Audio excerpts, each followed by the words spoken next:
Welcome to the $3 Podcast. Tell me, who is Jameson Buckley? I'm Jameson Buckley. I grew up in Abington, Massachusetts with my brother Aiden, my father Eric, my mom Rachel. But yeah, Abington was a very small town. It was just a drive-through town on Route 18.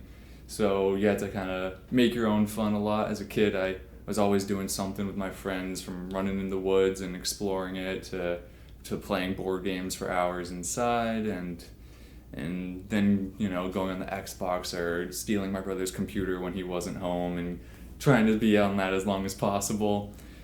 I when I was that age, when I was that kid, I always was that super naive little boy that looked up at his older brother, chased his friends, tried to be one of the guys.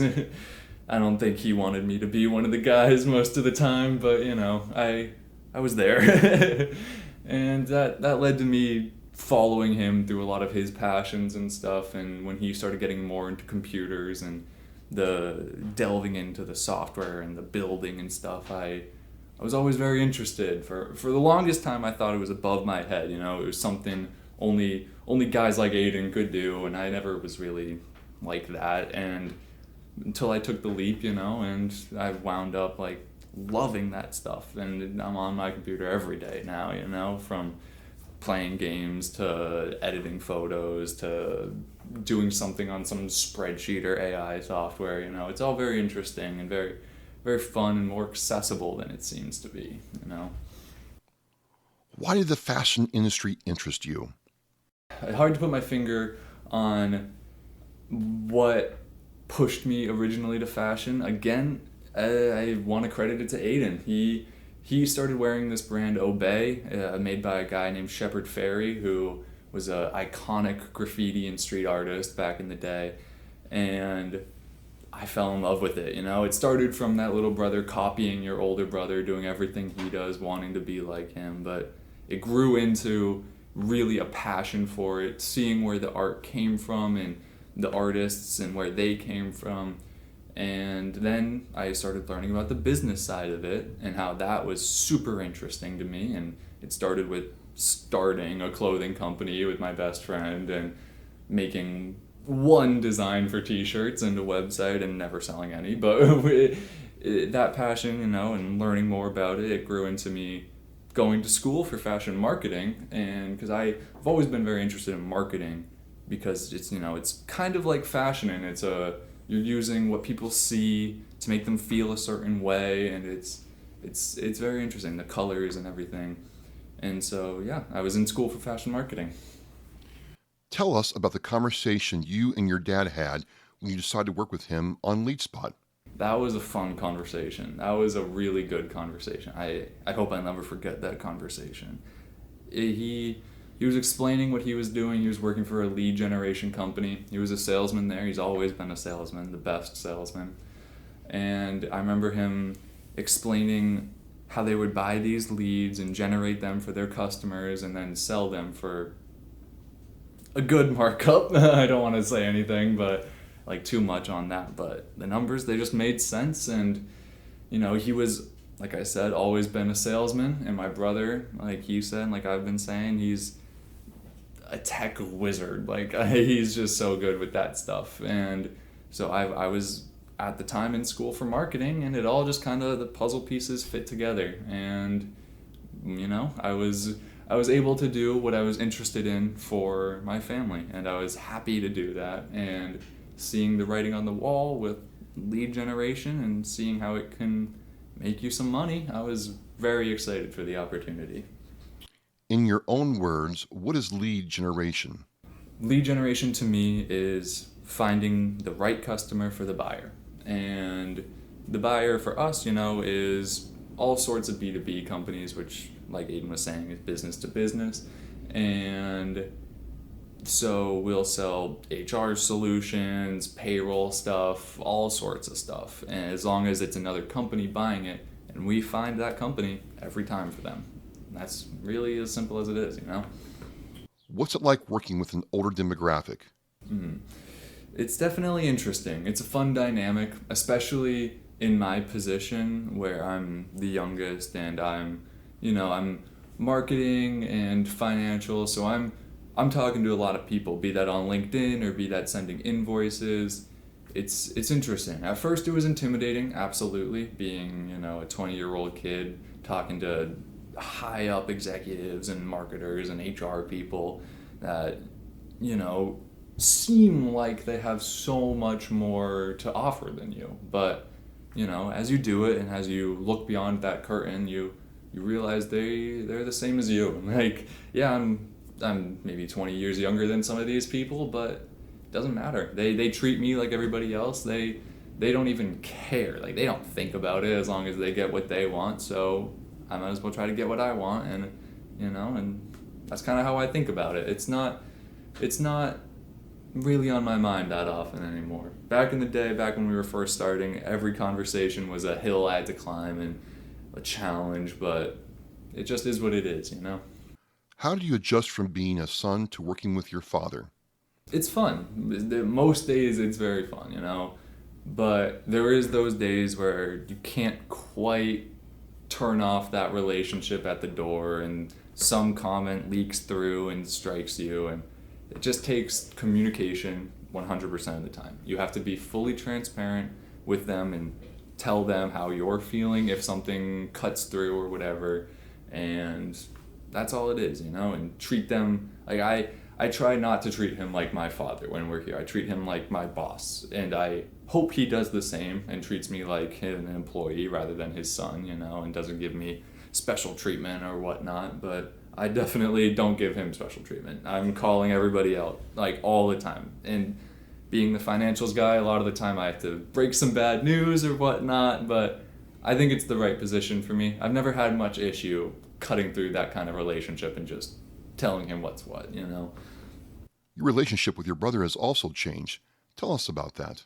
That's a harder relationship to cut through, because no matter what, I'm going to look up to him, and my first thought is going to be that he is right in what he is saying. And sometimes you have to take a second and think, okay, maybe he's not the smartest person on the planet because he's my older brother. Maybe he might be wrong in this, and maybe that might be an unfair thing to say or whatever is happening. But at the end of the day, again, I love him, and I am going to, be on his side for this. And a lot of the time I feel like I am unfair with I kind of side with him and gang up on my dad, but I don't know. That's definitely something I should work on. You didn't complete a 4-year degree. Do you ever think you were missing out? I fully feel like I did the right thing for myself. I was in a lucky financial position with my college where I had gotten a lot of help and whatnot, so I don't have crazy loans from the time I did spend there, and I'm able to cover them. But from the short time I was there and the amount of money I already owe, it's kind of ridiculous to me, especially with while I was there, the amount of stress I was under. I was a commuter. College is not built for commuters. I was running out the door at 5 a.m. to be 40 minutes late for a class that started at 8. It just, college was nothing but stress for me, and I'm happy I'm away from that, And taking classes I was taking a math class that has nothing to do with fashion marketing. I don't know. It's tough. It's tough when you see the debt racking up and you're paying for something in your heart you don't need, and it's just causing you stress. It's a very tough dynamic. Is the dynamic different from college than what you're building for your future now? Absolutely. Every day, and it's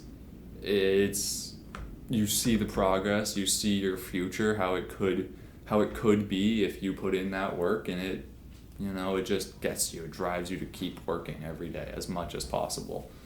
Where do you see yourself and LeadSpot in 2025? That's an interesting question. As far as myself, I have absolutely no idea. This will be the 3rd year of me living with my girlfriend long term. We've been together since we were 12 years old. So who knows what's going on there. I think we want to get another cat, a 3rd cat. So that'll be fun. And then as far as LeadSpot, again, who knows? The future is an undecided, and I don't know.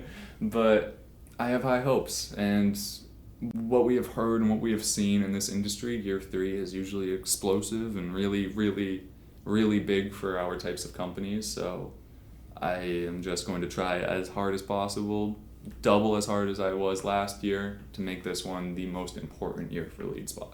Where do you see yourself in 8 years?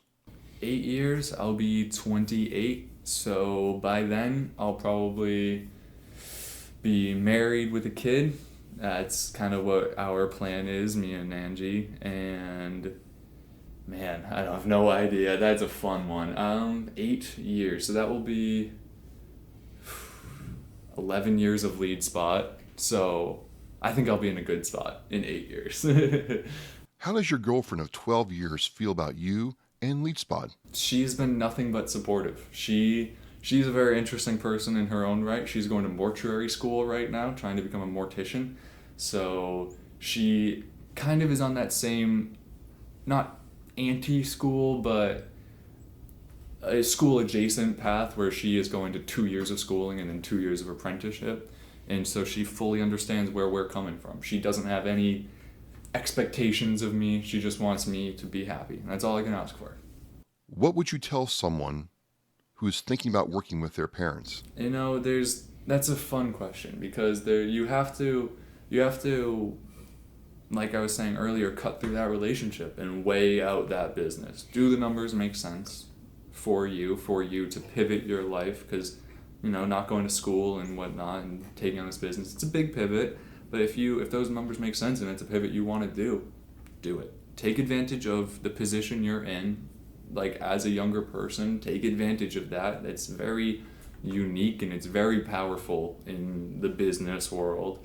And again, as long as the numbers make sense, don't do anything just because it's somebody you trust. But I would say take the opportunity. Last question. Why cats? Not always cats. My family, we were a dog family as long as I can remember. We still always will have a Yorkie.